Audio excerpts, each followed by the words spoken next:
संसार में हम सभी हमारे कर्मों के हिसाब से इस संसार में आए हैं।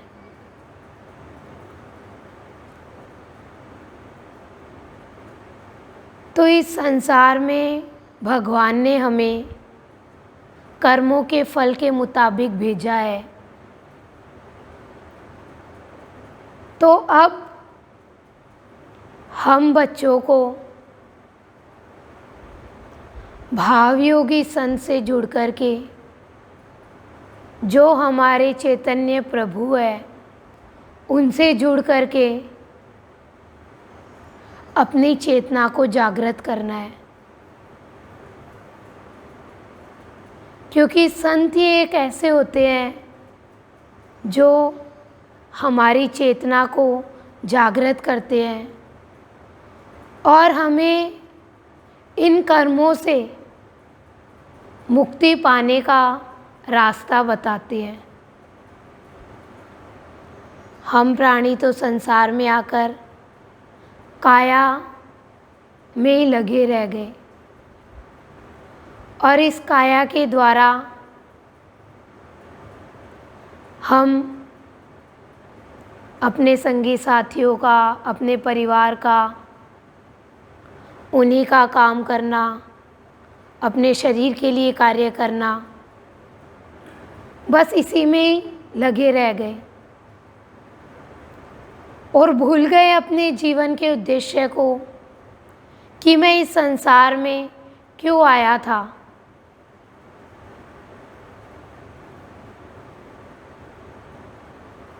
उस परमात्मा को भूल गए कि मेरा क्या उद्देश्य था, मुझे क्या प्राप्त करना था इस संसार में आकर के। तो आज भाव योगी की भाव सागर सप्ताह का 5वां दिन। आज सद्गुरुदेव हमें 5वीं सीढ़ी पर चढ़ाएंगे। तो 5 ही तत्व होते हैं, 5 ही इंद्रियां होती है, 5 ही कर्मेंद्रियां होती है। लेकिन इन इंद्रियों को, इन कर्मेंद्रियों को, इन वृत्तियों को हमने किस में लगाया? इंद्रियां हमारी भोग में चली गई। आँखों को सुंदर दृश्य चाहिए देखने के लिए, कानों को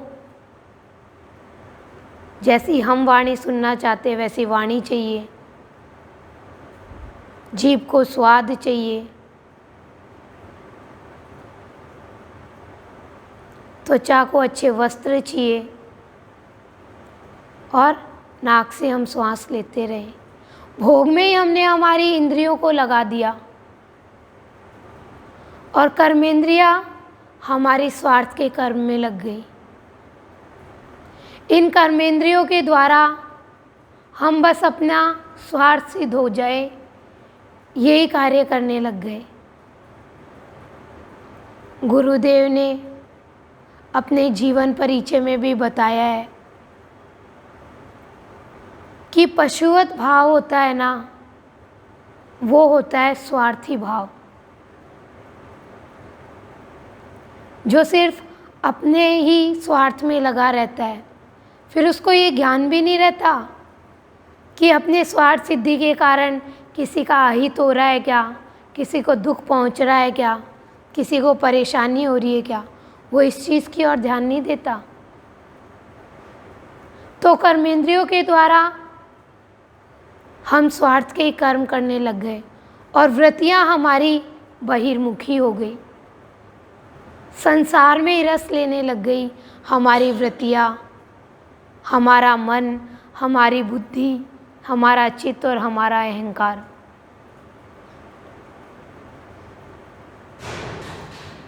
आज तो आइसक्रीम खानी है, आज तो डोसा खाना है, आज तो रसमलाई खानी है, बस इसी में ही हमारा मन चला गया। और इसी में हम बाहर का स्वाद लेने में ही दिन रात लगे रहते हैं। ठीक है, मनुष्य जीवन मिला है तो गुरुदेव मना नहीं करते। गुरु माँ हमें यही कहते हैं सत्संग में, अच्छा खाओ, अच्छा पियो, अच्छा पहनो, लेकिन भाव भी अच्छा रखे हूँ।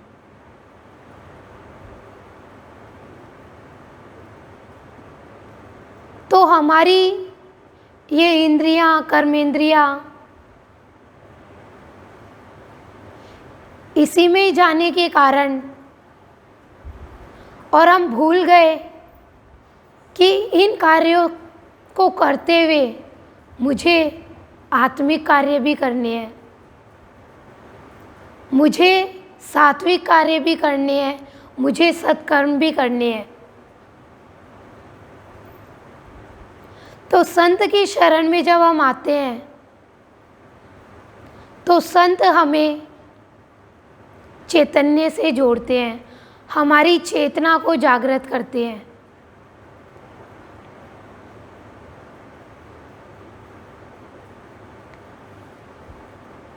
पशु जो है वो तो भोग योनि है, वो तो भोग योनि उनको प्राप्त हुई है, लेकिन वो भी अपना जीवन है वो चेतना के साथ जीते हैं, समय पे उठना, समय पे सोना। लेकिन मनुष्य का तो कोई समय ही नहीं है, वो समय पर कार्य कर ही नहीं पाता।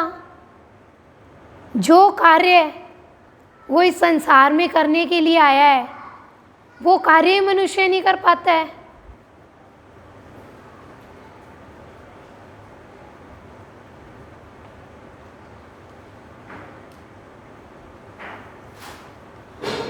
तो फिर लास्ट में क्या होता है, उसको पश्चाताप करना पड़ जाता है कि भगवान आपने मुझे ये मनुष्य जीवन दिया, इसमें मुझे ज्ञान प्राप्त करना था, लेकिन मैं तो सोया ही रह गया, मैं तो अपने लक्ष्य को प्राप्त ही नहीं कर सका।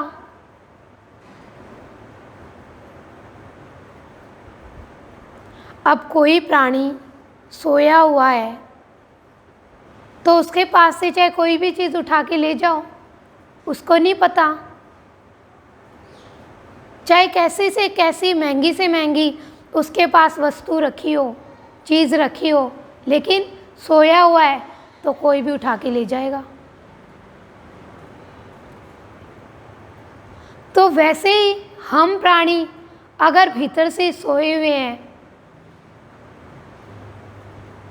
हमें दिशा का ज्ञान नहीं है, हमें कौन से कर्म करने हैं इस चीज़ का हमें ज्ञान नहीं है, हमें कैसा संग करना है इस चीज़ का हमें ज्ञान नहीं है, कहाँ मुझे जाना है, मेरा रास्ता कैसा होना चाहिए, ये हमें ज्ञान नहीं है, तो फिर हम तो सोए हुए ही रह जाएंगे ना। फिर हम, भगवान ने हमें जो अमूल्य जीवन दिया है उसको हम कैसे सदुपयोग में लगा पाएंगे। तो आज 5वां दिन, तो गुरुदेव हमें क्या कह रहे हैं, गुरुदेव हमें ये भाव दे रहे हैं कि हम बच्चों को आज 5 तत्वों की शक्ति को पहचानना है कि भगवान ने हमारा ये जीवन 5 तत्वों से निर्मित किया है, तो मेरे को इसकी शक्ति को पहचानना है। ये जो मेरे को 5 शक्तियाँ मिली है 5 तत्वों के रूप में, उसका मुझे सदुपयोग करना है।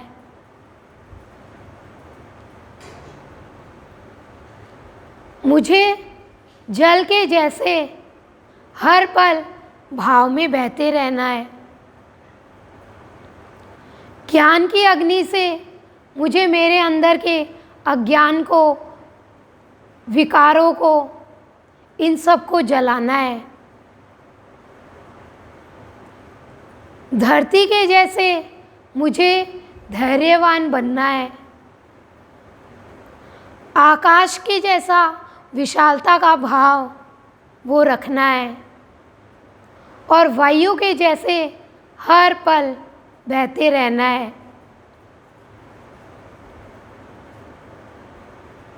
तो जब पांचों तत्वों का सदुपयोग करना हमें आएगा, उसकी शक्ति को हम पहचान पाएंगे, तभी सद्गुरुदेव कहते हैं कि हम अपनी इंद्रियों को भगवान के भक्ति में लगा पाएंगे, कर्मेंद्रियों को सत्कर्म में लगा पाएंगे और वृत्तियाँ हमारी शुद्ध हम कर पाएंगे। नहीं तो हम जब तक वृत्तियों को शुद्ध नहीं करेंगे, तब तक हमें भगवान ने जो ये मनुष्य जीवन उधार के रूप में दिया है, वो उधार हम कभी भी भगवान को चुका नहीं पाएंगे। संत हमें, भावयोगी संत हमें कर्मों से चुक्ति का रास्ता बताता है, युक्ति बताता है वो, कि कैसे तुम इस मनुष्य जीवन में कर्मों से मुक्ति पा सकते हो, कैसे हम जन्म मरण से छुटकारा पा सकते हैं। ये हमें भावयोगी संत है, वो अपने सत्संग में बुलाकर हमें अपना ज्ञान दे करके हमें बताते हैं। तो ये मनुष्य जीवन हमें उधार के रूप में मिला है, लेकिन जब वृत्तियों में शुद्धि का भाव आएगा, चेतना हमारी जगेगी,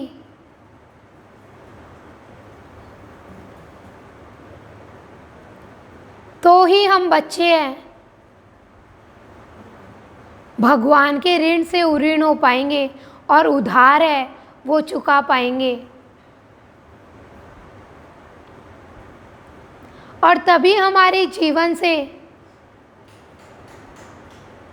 कर्तापन का भाव हटेगा और हम जान पाएंगे कि मेरा भावयोगी संत है ना, वो ही सब कुछ का करता है, मैं कुछ भी करने वाला नहीं हूँ।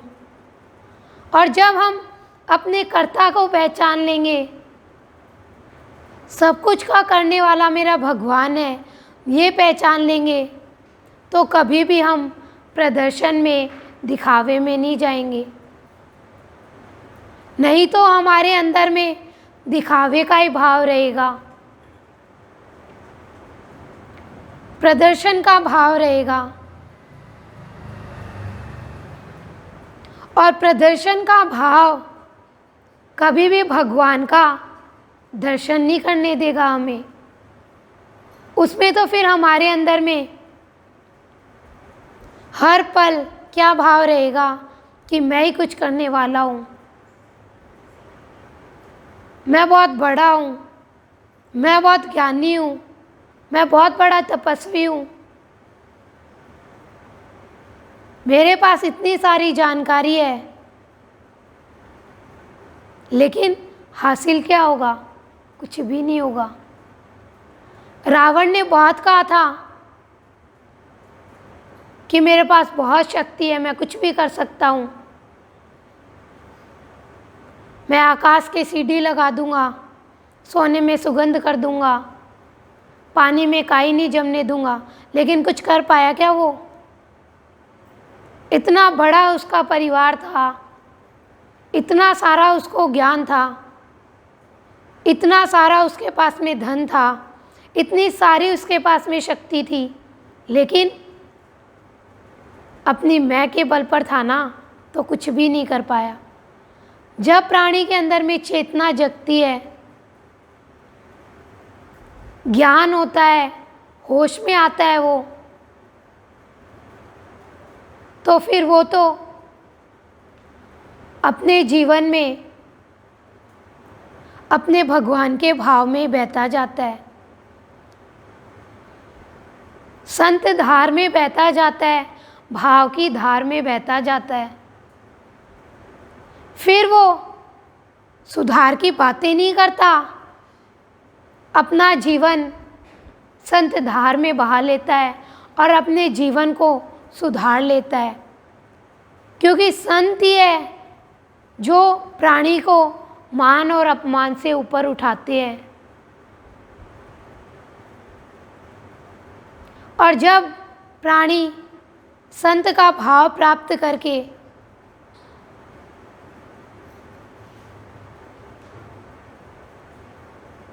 मान और अपमान से ऊपर उठता है, तभी वो हर एक चीज़ में सार ग्रहण कर पाता है। तभी वो देख पाता है इस भव में आकर के कि सार तो भावयोगी संत की भक्ति में है, सार तो भावयोगी संत के भाव में है, सार तो भावयोगी संत के सत्संग में है। तब सद्गुरुदेव हम बच्चों को होश पूर्वक जीना है वो सिखाते हैं। और जब होश पूर्वक जीना आता है, तभी आज सुबह गुरु माँ ने बताया था ना हम बच्चों को कि हम खुद ही अपने खुद पर निगरानी है वो रख पाते हैं। और जो खुद पर निगरानी रखता है वो ही खुदा का प्यारा बनता है। खुद हम अपना देख नहीं रहे हैं और दूसरों को देख रहे हैं, दुनिया को देख रहे हैं, तो फिर कैसे हम हमारा जीवन है वो सफल कर पाएंगे? कैसे हम उस भगवान से वो ज्ञान प्राप्त कर पाएंगे जिससे हमारे जीवन का सारा अंधेरा है वो दूर हो जाए और हमें कर्मों से मुक्ति मिल पाए? तो आज गुरुदेव हम बच्चों को यही भाव दे रहे हैं कि जब तक हम सोए हुए रहेंगे तो हम गलत रास्ते पर चलते रहेंगे। कोई भी हमें कोई भी बात बोल देगा तो फिर हम उसी को ही सत्य मान लेंगे कि हाँ यही सत्य बात है। हम उसकी गहराई तक कभी भी नहीं पहुंच पाएंगे। सोया हुआ प्राणी है, वो क्या करता है?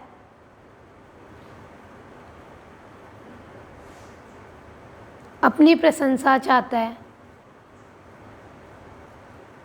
अपनी प्रतिष्ठा चाहता है, अपना अस्तित्व, अपनी हस्ती, अपनी शान दिखाता है। लेकिन जो जग गया,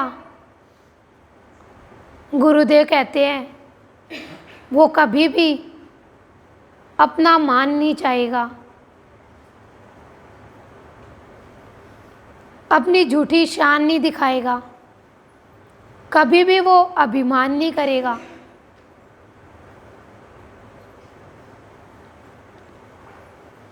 जो भावयोगी संत चैतन्य देव हमारे सद्गुरुदेव है, उनसे जुड़ गया, वो कभी भी किसी का अनिष्ट नहीं चाहता।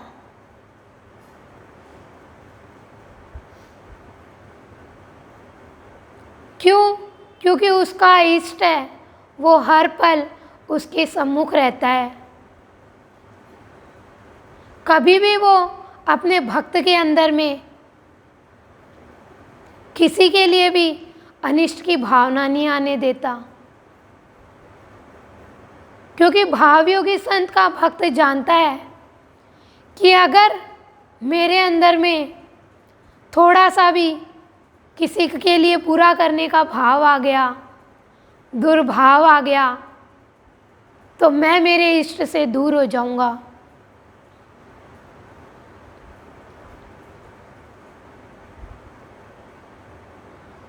मैं मेरे इष्ट के सम्मुख नहीं रह पाऊंगा। और जिसने भावयोगी संत को अपना इष्ट मान लिया, सद्गुरुदेव उसका कभी भी अनिष्ट वो नहीं होने देते। उसका थोड़ा सा भी कोई बाल भी बांका नहीं कर सकता। लेकिन भक्ति ऐसी हो जिसमें हमें ये ज्ञान हो कि मेरे विचारों में अशुद्ध भाव तो नहीं है, मेरी भावना दुर्भावना तो नहीं बन रही।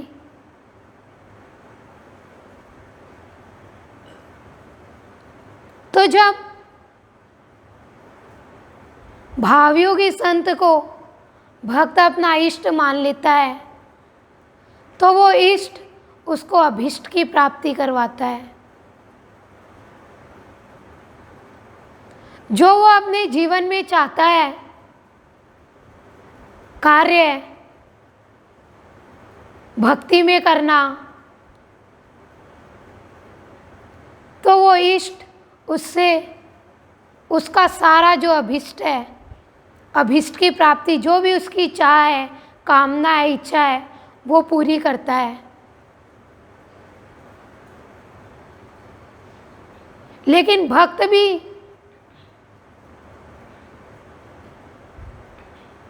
जो भावयोगी संत से मिला हुआ भाव है वो सबको बांटे, तभी उसका इष्ट है उससे संतुष्ट होगा।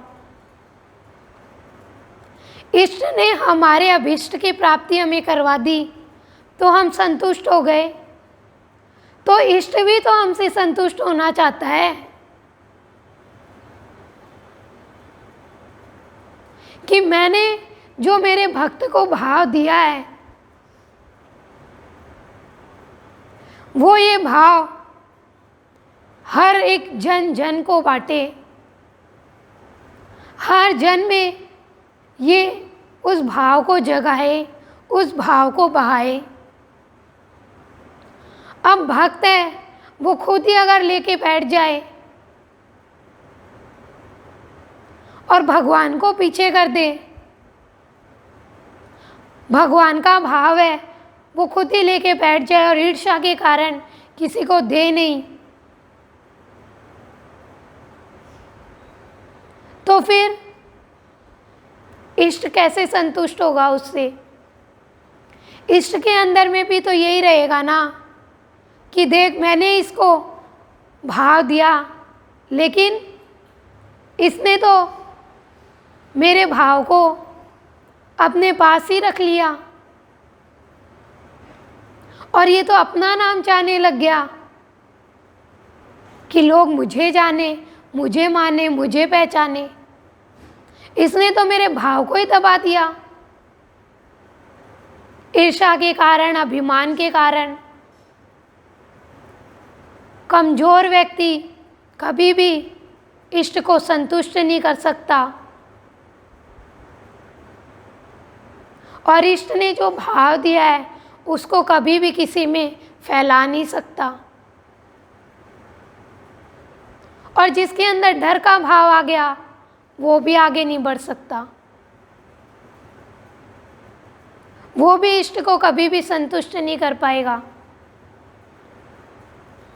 इष्ट का भाव मिल गया जिस भक्त को, और भक्त ने क्या किया,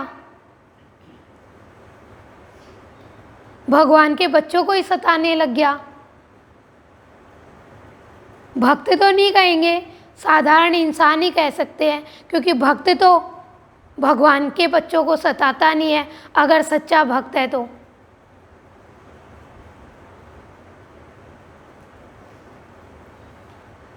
मनुष्य को भाव मिल गया और उसने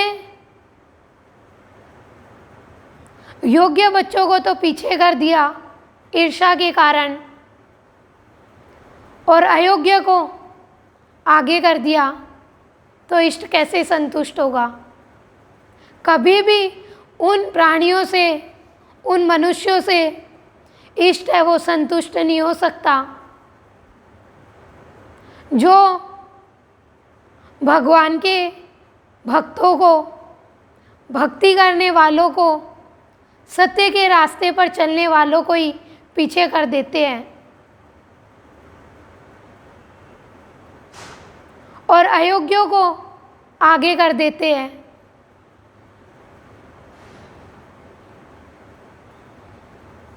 तो इष्ट उन भक्तों से, उन बच्चों से संतुष्ट हो जाते हैं जो भक्त, जो बच्चे उनसे मिले हुए भाव को सब में बांटते हैं, अपने भगवान की भाव की महिमा है वो गाते हैं, और भावयोगी संत का भाव पूरे विश्व में गुंजा देते हैं कि भावयोगी संत इतने महान संत हैं कि जो भी इनकी शरण में आ गया उनको ये सब कुछ देते हैं। जो प्राणी इस मनुष्य जीवन में पाने के लिए आया है वो सब कुछ उसको मिलता है।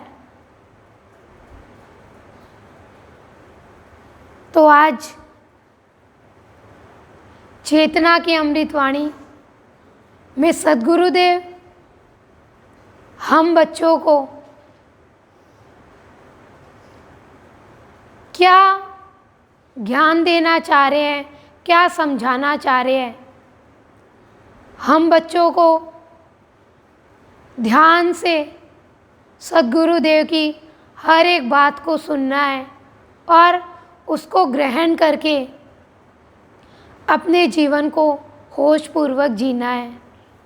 चेतना की अमृतवाणी में सद्गुरुदेव हम बच्चों को कह रहे हैं अमृतवाणी के माध्यम से,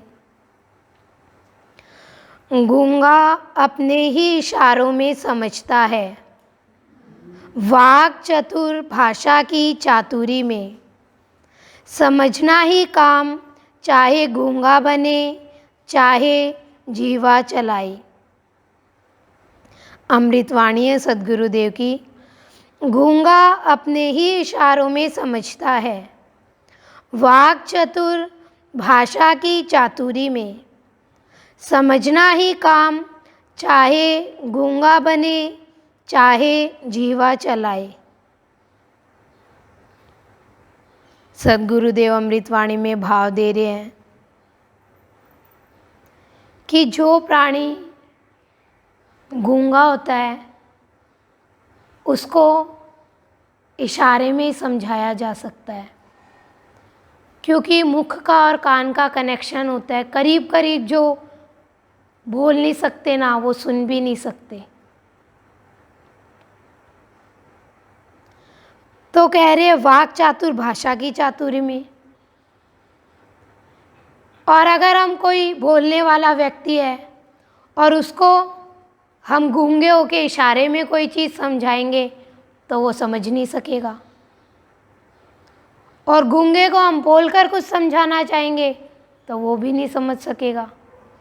तो कह रहे समझना ही काम चाहे गूंगा बने चाहे जीवा चलाए, कि गुरुदेव कह रहे मेन जो है ना वो है समझना, ज्ञान हासिल करना।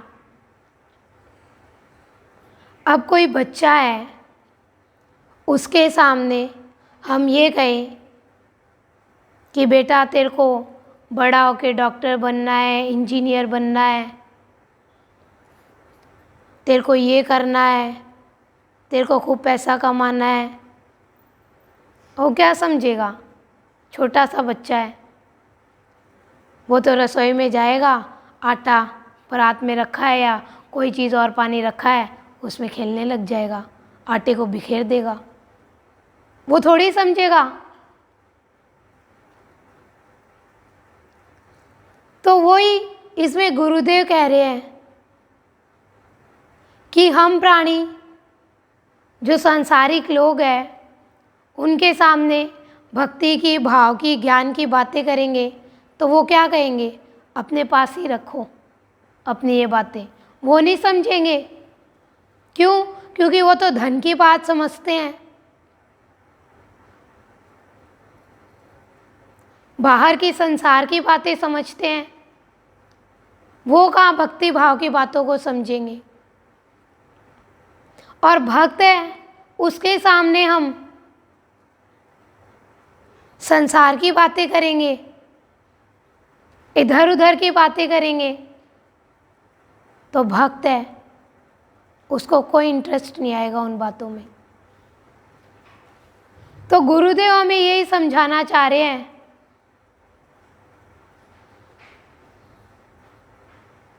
कि पात्रता के हिसाब से हम किसी को कुछ बोलें, कोई बात है वो व्यक्त करें।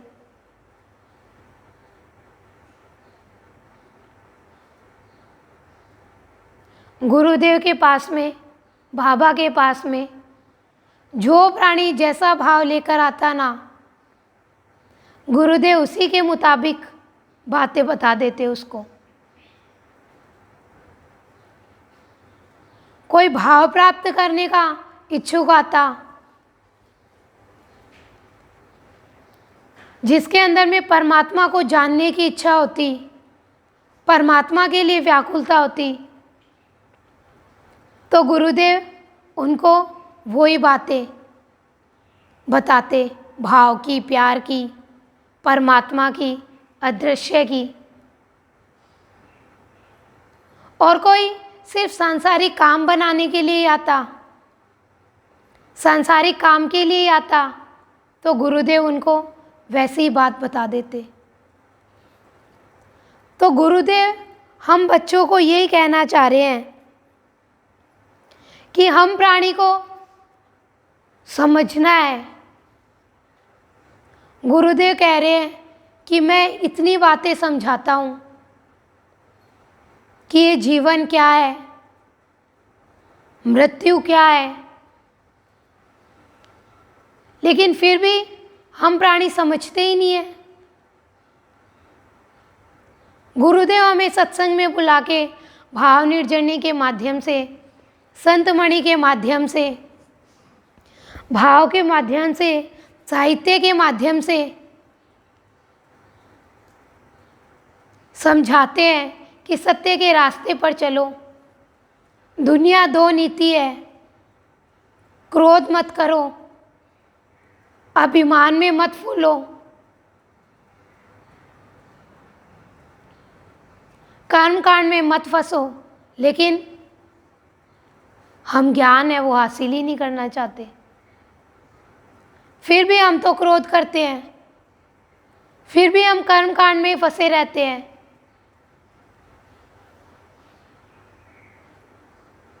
तो हम कहाँ गुरुदेव की बात है उसको समझ पा रहे हैं, कहाँ वो ज्ञान है हम ले पा रहे हैं। अब वाक चातुरी से बहुत लोगों को बोलने में चतुराई आती है,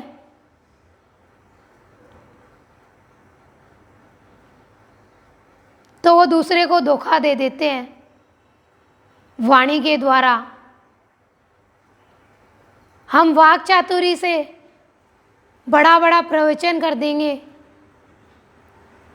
महान महान बातें बोल देंगे, लेकिन हमने अगर वैसा जीवन में धारण ही नहीं किया, जो हम बोल रहे हैं उसके मुताबिक हमने वैसा जीवन नहीं बनाया, तो फिर वो बोलना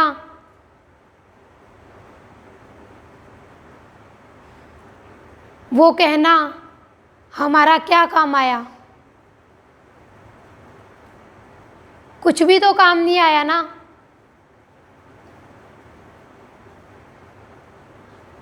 हम कहते हैं कि हमें धोखा नहीं देना चाहिए और हम धोखा दे रहे हैं। हम कहते हैं हमें झूठ नहीं बोलना चाहिए और हम झूठ बोल रहे हैं। हम बोल रहे हैं कि हमें मीठा बोलना चाहिए, लेकिन फिर भी हम गुस्से में बोल रहे हैं, अहंकार की वाणी बोल रहे हैं, तामसिक वाणी बोल रहे हैं, राजसिक वाणी बोल रहे हैं। तो फिर हमारा बोलना क्या काम आया? तो गुरुदेव हमें यही समझा रहे हैं कि भगवान बहुत कुछ इशारे के द्वारा समझाते हैं हमें। दुख आया है तो वो इशारा है भगवान का कि हम समझे, शिक्षा ले अपने जीवन में। कुछ भी हम गलत कार्य है वो नहीं करें। हमने जान लिया कि दूध है, उसको पीने से बहुत शक्ति मिलती है। दही पिएंगे तो हमारे पेट में जाके ठंड करेगा वो,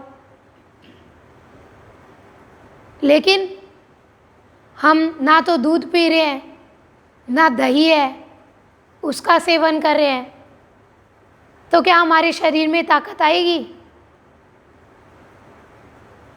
क्या अंदर में ठंड पड़ेगी? लेकिन नहीं जानते, हम नहीं समझ रहे हम उस बात को।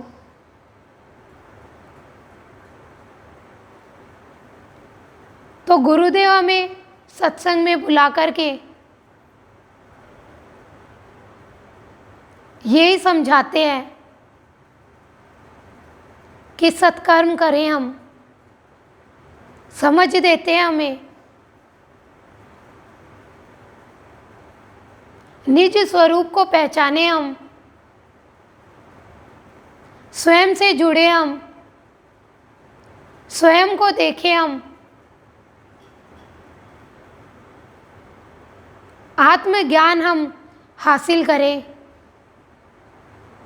लेकिन हम तो दुनिया में ही जाना चाहते हैं, सद्गुरु की बातों को समझना ही नहीं चाहते, तो हमारा जीवन है वो कैसे सफल होगा?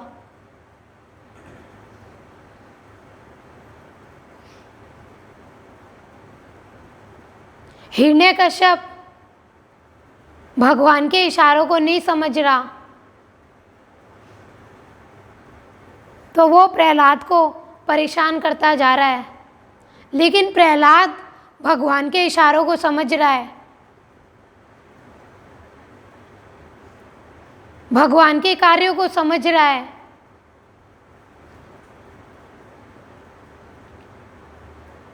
तो वो शांत है और अपनी माँ को भी वो हिम्मत दे रहा है कि माँ आप घबराओ मत, जब नारायण का वरदहस्त मेरे ऊपर है तो मेरा कुछ भी नहीं बिगड़ सकता। रावण को मंदोदरी ने कितना समझाया कि राम है वो भगवान है,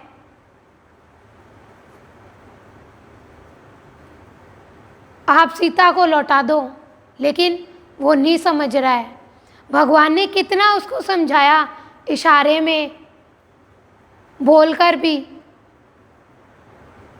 अंगद को भेजा, हनुमान जी को भेजा, विभीषण समझा रहा है, कुंभकर्ण समझा रहा है, लेकिन वो नहीं समझा और अपने जीवन को वो विनाश की ओर लेकर चल रहा है।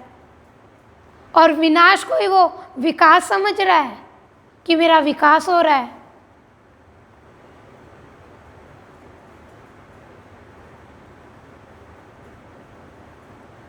तो जब तक हम भगवान की बात को समझेंगे नहीं, भगवान जो हमें समझाना चाह रहे हैं, ज्ञान देना चाह रहे हैं, वो हम हासिल नहीं करेंगे,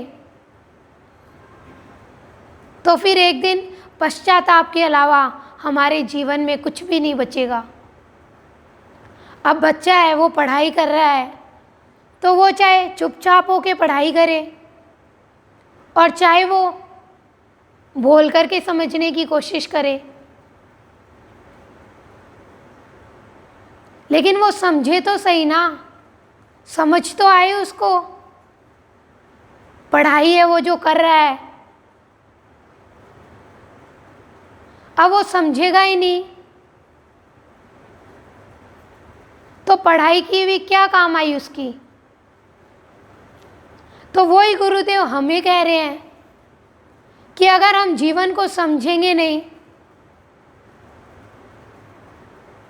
गुरुदेव हमें जो बातें बता रहे हैं उनको समझेंगे नहीं, वो ज्ञान लेंगे नहीं, तो गुरुदेव भी हमें यही कहते हैं फिर कि तुम क्या काम के हो मेरे।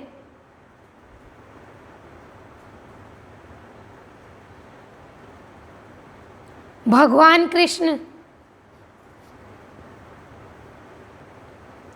शांति दूत बनकर के और दुर्योधन को समझाते हैं,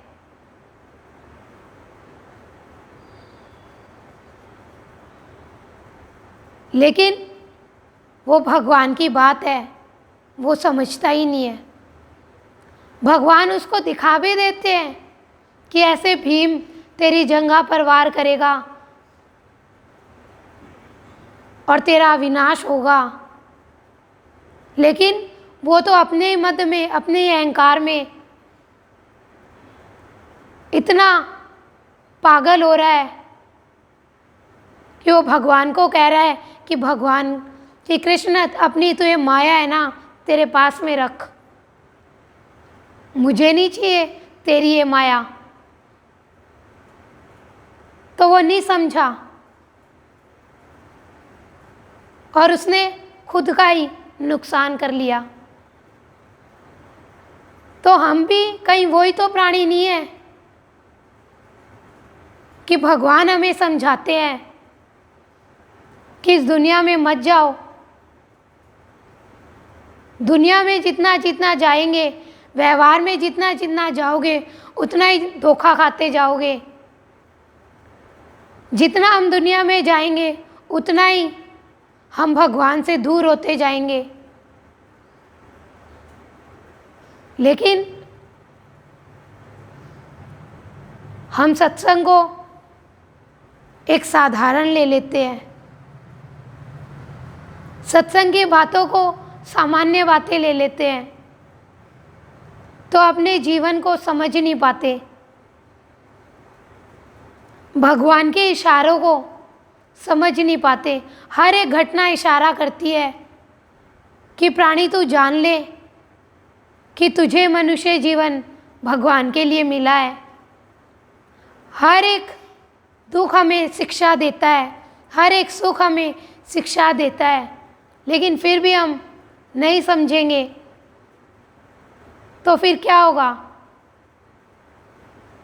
एक दिन पछताना तो हमें पड़ेगा ही ना। तो जिस प्राणी की चेतना सद्गुरु जगा देते हैं, वो प्राणी भगवान के हर एक इशारे को पहचान लेता है।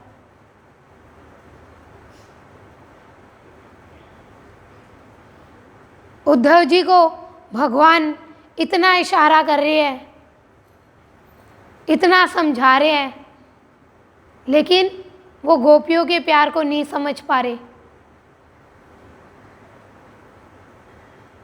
लेकिन जब जाके देखते हैं गोपियों का प्यार भगवान के लिए, तो उद्धव जी को भगवान का इशारा है वो समझ में आता है।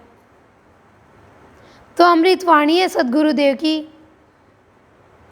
गूंगा अपने ही इशारों में समझता है, वाक चतुर भाषा की चातुरी में, समझना ही काम चाहे गूंगा बने चाहे जीवा चलाए।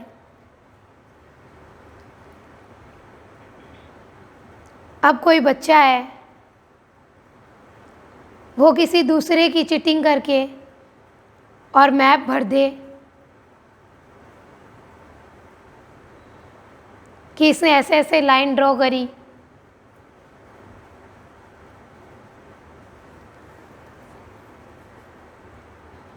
और उसको पता ही नहीं कि वो पॉइंट कौन सा है जो इस क्वेश्चन पेपर में पूछा गया है।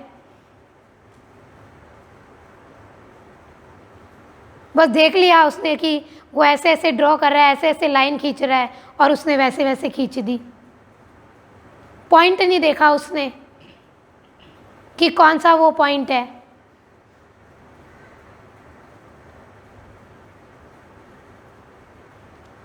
तो क्या होगा? फेल हो जाएगा। तो वैसे ही हम किसी को देख करके, किसी की भक्ति देख करके हम चल तो पड़े, लेकिन भीतर का भाव हमारा वैसा बना ही नहीं, समझ हमने ग्रहण ही नहीं करी, ज्ञान हमने लिया ही नहीं, सिर्फ बोलते चले गए।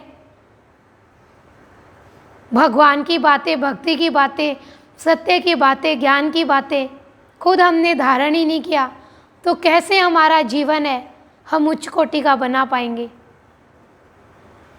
तो गुरुदेव अपनी अमृत वाणी के माध्यम से हमें यही समझा रहे हैं कि गूंगा अपने ही इशारों में समझता है, वाक चतुर भाषा की चातुरी में, समझना ही काम, चाहे गूंगा बने चाहे जीवा चलाए।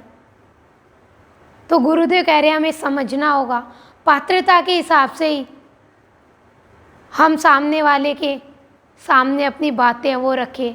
अब हम घी को है वो मिट्टी में डाल देंगे तो उसकी क्या कीमत होगी? कोई कीमत नहीं होगी ना। और उससे कोई चीज़ हम बनाएंगे, रोटी पर लगाएंगे तो उसकी कीमत भी होगी। तो वही भक्ति है, वही सद्गुरुदेव का भाव है।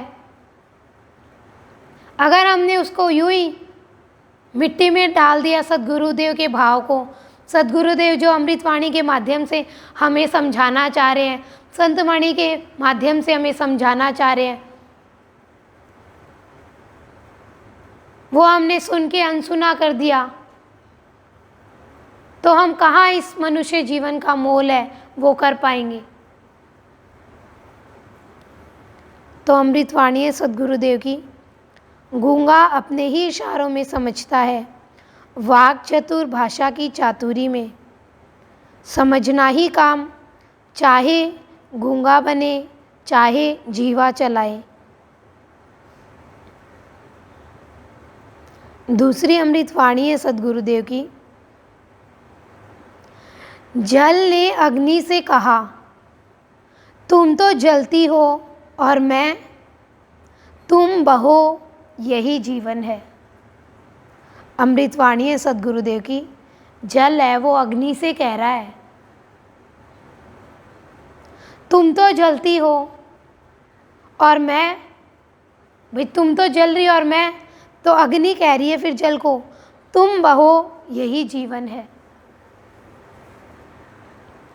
कि गुरुदेव अमृतवाणी में हमें यही भाव दे रहे हैं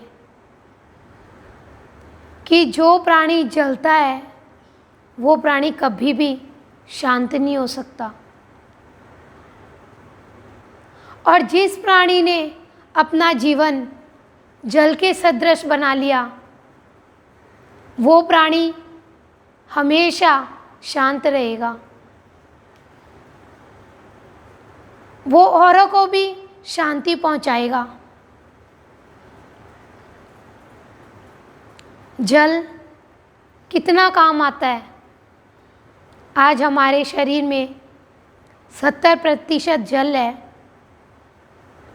तभी तो हम जिंदा है ना।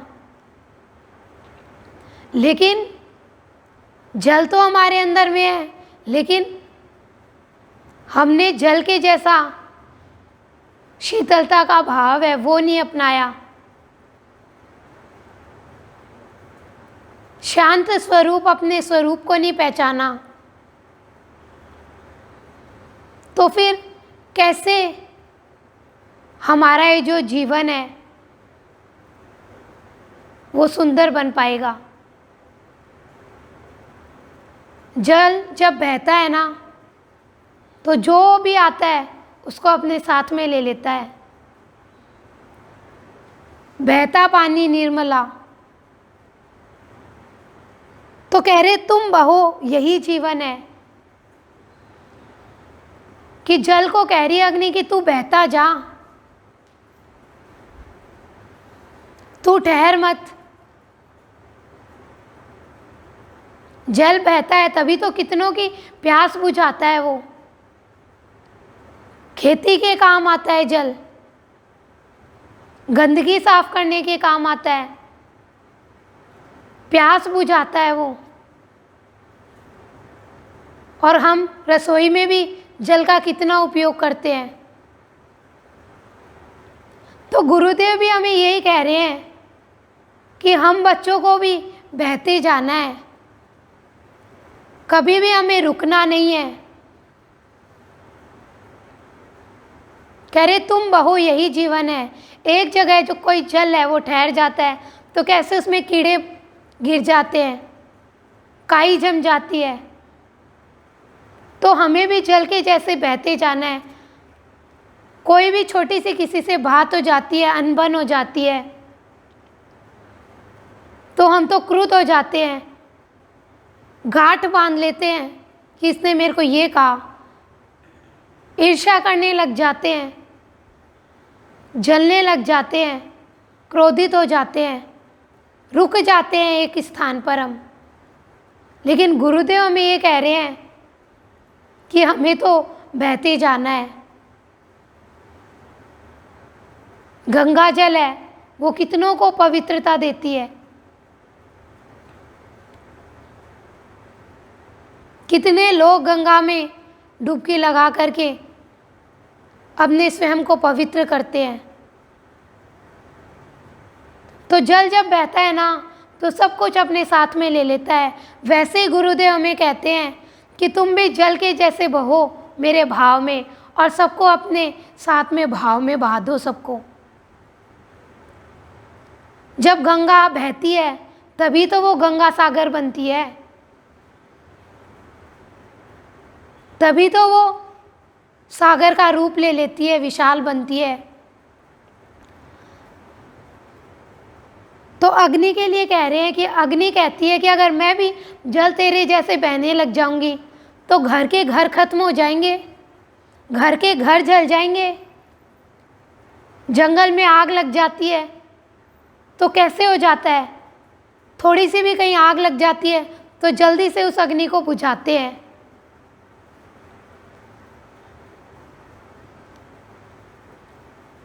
तो ज्ञान की अग्नि से हमें तो हमारे अंदर के विकारों को खत्म करना है।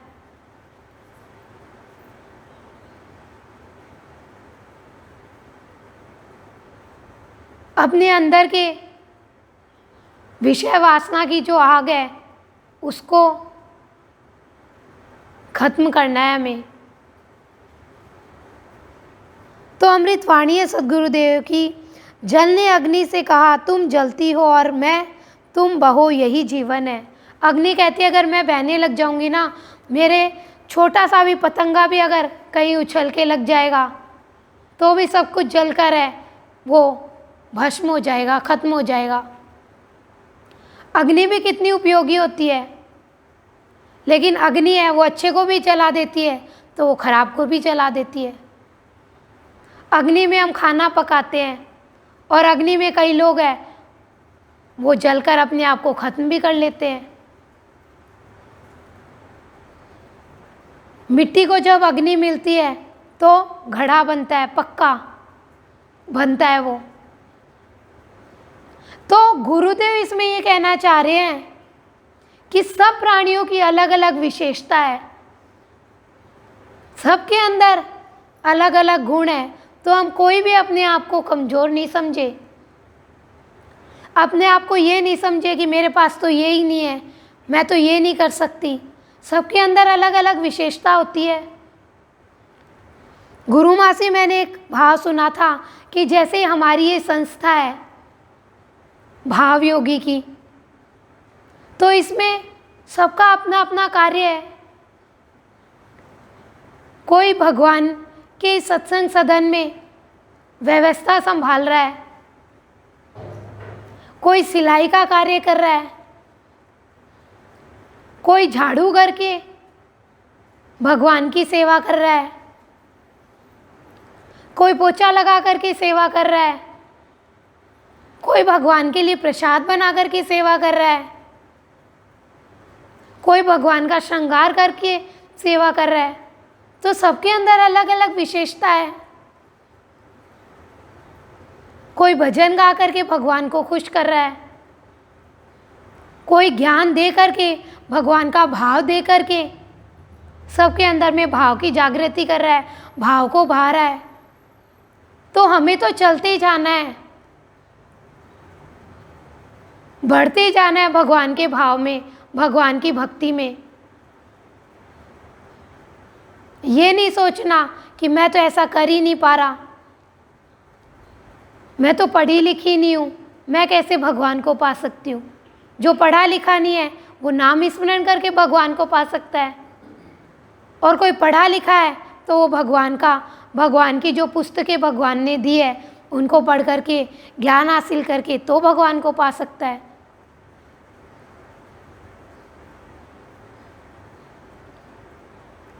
अब अमरूद है, वो कह दे कि मैं तो किसी को रस ही नहीं दे सकता, मेरे अंदर तो इतने बीज है। और संतरा है, वो कह दे कि मेरे ऊपर तो भगवान आपने छिलका लगा दिया।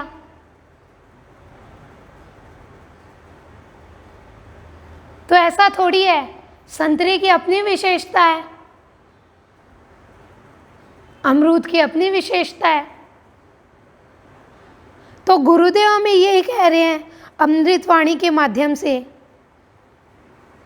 कि जल ने अग्नि से कहा तुम जलती हो और मैं तुम बहो, यही जीवन है। कि हमें तो उस भगवान के भाव में बहते जाना है, भगवान की भक्ति में बहते जाना है, आगे बढ़ते जाना है और अपने भगवान को प्राप्त करना है।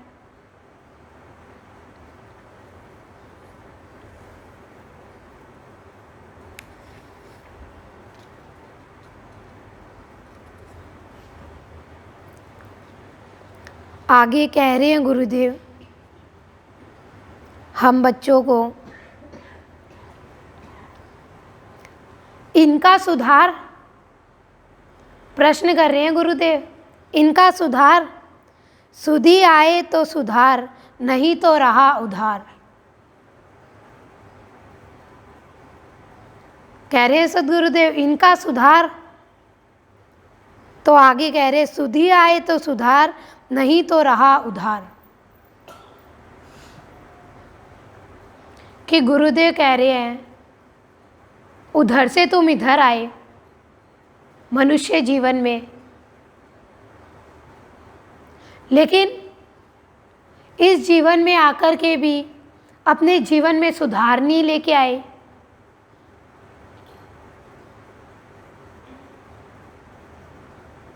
तो फिर उधर से इधर आने का क्या उद्देश्य रहा? मान लो हम पिछले जन्म में, पीछे कोई भी योनि में होंगे, अब तो हमें मनुष्य का जीवन मिला है, तो हम सुधार कर सकते हैं अपने जीवन में। तो कह रहे सुधि आए तो सुधार, नहीं तो रहा उधार। कि जब प्राणी के अंदर में सुधि आएगी, प्राणी को चेत होगा, तो ही उसके जीवन में सुधार हो सकता है। और चेत कौन कराए हमें? चेत कराता है ज्ञानी गुरु। गुरु के बिना कोई भी हमें चेत नहीं करा सकता, हमें होश में नहीं ला सकता, हमें सुधार के रास्ते पर कोई भी नहीं चला सकता। गुरु ही एक ऐसा है जो प्राणी को सुधार के रास्ते पर चलाता है, उसको ज्ञान कराता है, उसको चेत कराता है, उसको जगाता है भीतर से कि तू मनुष्य जीवन लेकर के आया और तू क्या कर रहा है इस जीवन में।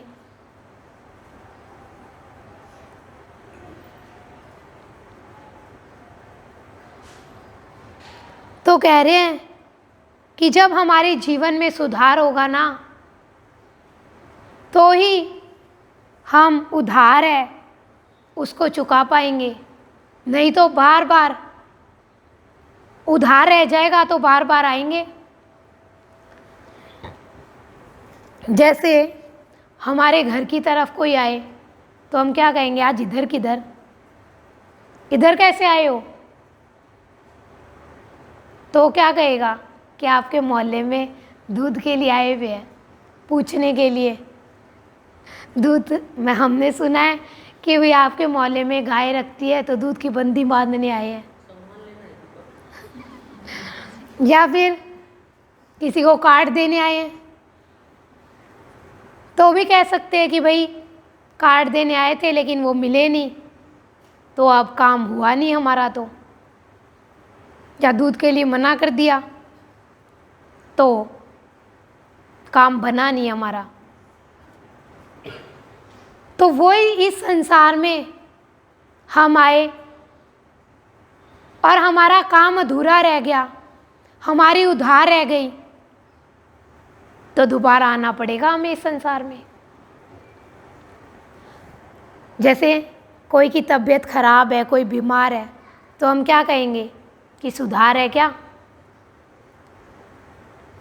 या वैसा ही चल रहा है?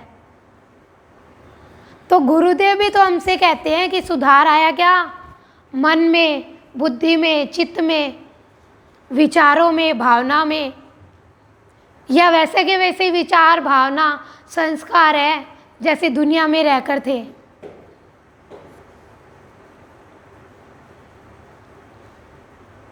सुधार नहीं आएगा तो बार बार इस भव में आना पड़ेगा, बार बार इस संसार में आना पड़ेगा, और वही 9 महीने 9 दिन की झेल होती रहेगी हमें। तो कह रहे हैं इनका सुधार, तो कह रहे सुधि आए तो सुधार, नहीं तो रहा उधार।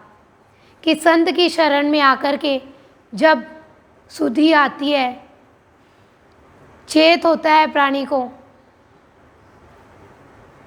तो फिर वो ऐसा कोई भी कर्म नहीं करता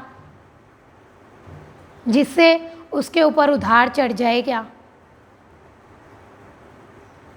बच्चा होता है ना, उसको पढ़ना सिखाते हैं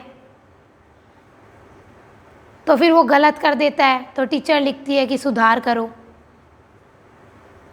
तो वैसे ही सद्गुरुदेव हमें कहते हैं कि हमें इस जीवन में सुधार करना है। जो भी गलतियां हमसे होती है ना, उन सब का हमें सुधार करना है अब, कि मेरे से अब कोई भी ऐसी गलती, कोई भी ऐसी भूल नहीं हो, कोई भी कर्म मेरे से ऐसा नहीं हो जाए कि मेरी उधार रह जाए इस संसार में और मेरे को दोबारा आना पड़े। क्या तो गुरु का जब हम ज्ञान ग्रहण करेंगे तो फिर हम कोई भी गलती ऐसी नहीं करेंगे, कोई भी कर्म ऐसा नहीं करेंगे जिससे हमें बार बार इस भव में आना पड़े। क्या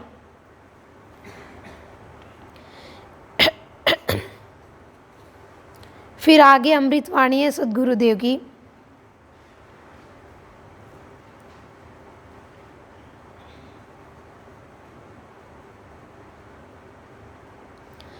दर्शन का प्रदर्शन वह भी पांडित्य के द्वारा। दर्शन शुष्क हो गया, वाणी का प्रयोग सफल न रहा। अमृतवाणी है सद्गुरुदेव की।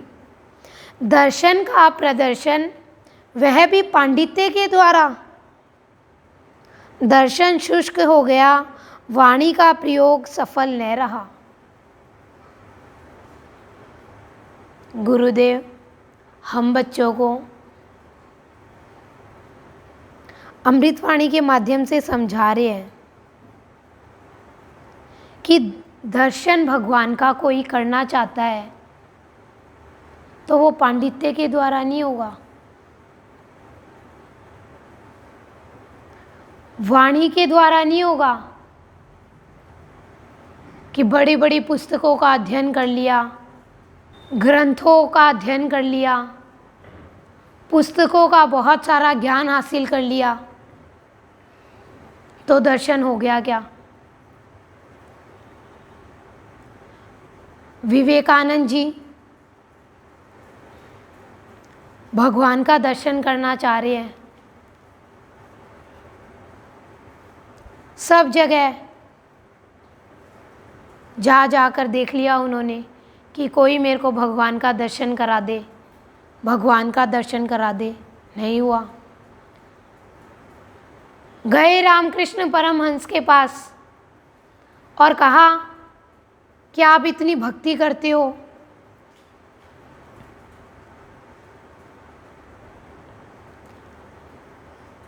इतना भगवान को भजते हो, तो क्या आप मेरे को भगवान का दर्शन करा सकते हो? तो कहा रामकृष्ण परमहंस ने, हाँ करा सकता हूँ। ऐसे कि ऐसे दर्शन करा सकता हूँ जैसे तू और मैं बात कर रहे हैं ना, तू जैसे मेरे को देख रहा है वैसा का वैसा तेरे को और उस भगवान का दर्शन करा सकता हूँ मैं। विवेकानंद जी तो बहुत तर्क वितर्क करने वाले थे, लेकिन जैसे ही उनको रामकृष्ण परमहंस का स्पर्श मिलता है 12 घंटा के लिए वो समाधि में चले जाते हैं और उनको भगवान का दर्शन हो जाता है। हमारे गुरुदेव को बाबा ने कहा कि मैंने तुझे ज्ञान करवा दिया है। तो गुरुदेव ने कहा कि मेरे अंदर में भी तो पात्रता थी, योग्यता थी, तभी तो आप ज्ञान ना करा पाए मेरे को। ऐसे किसी सड़क चलते को करा देते आप ज्ञान, रास्ते चलते को।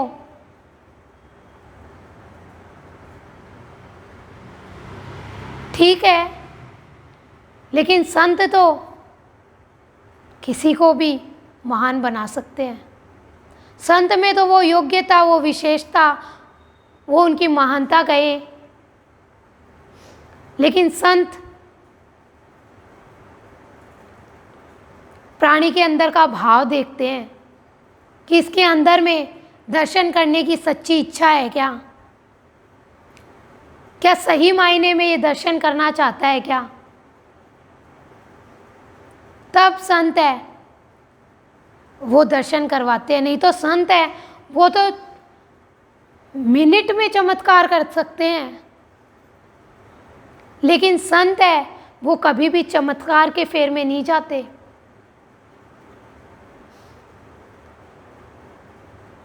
संत के पास तो अष्ट सिद्धि नवनिधि सब कुछ संतों के पास में होता है, लेकिन संत को पता है कि अगर मैं चमत्कार के द्वारा इसको कुछ दे दूंगा, इसका कुछ कर भी दूंगा, तो आज ये अहंकार में आकर के और मेरे बच्चों को परेशान कर देगा, इसका काम हो जाएगा तो ये मेरे को ही लात मार देगा।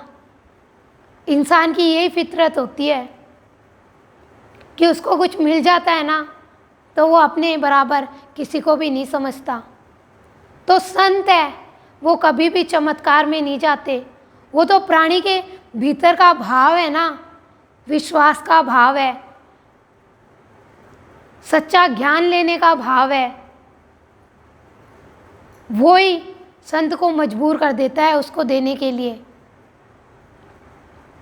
तो संत तो हमारे जीवन का ध्येय बताते हैं हमें,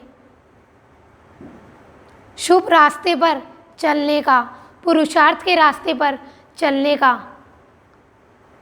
वो भाव देते हैं हमें, जिससे प्राणी है वो अपना भी भला कर पाए और औरों का भी भला कर पाए। तो अमृत वाणी है सद्गुरुदेव की, दर्शन का प्रदर्शन वह भी पांडित्य के द्वारा।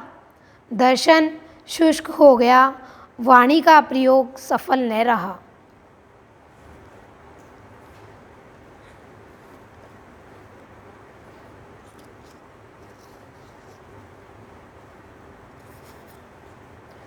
तो आज चेतना की अमृत वाणी में सद्गुरुदेव ने हम बच्चों को इतना सारा अमृतवाणी के माध्यम से जो ज्ञान दिया है, समझ दी है, वो हम बच्चों को सद्गुरुदेव से प्रार्थना करके ग्रहण करना है। और मैंने ये जो भाव व्यक्त किया है, ये भाव तो मुझे सत्संग में गुरु माँ के द्वारा मिला है, वो ही भाव मैंने आप सबके सामने व्यक्त किया है। तो गुरुदेव बाबा से हम यही प्रार्थना करते हैं कि प्रभु हम भी अपना जीवन है वो होशपूर्वक जिए, और आप जो हमें समझ देना चाह रहे हैं वो समझ हम लें आपसे, और अपने जीवन में शुभ कर्म करते हुए आप तक पहुँचे। भाव योगी संत नंदलाल की असीम असीम जय जयकार हो, असीम असीम जय जयकार हो।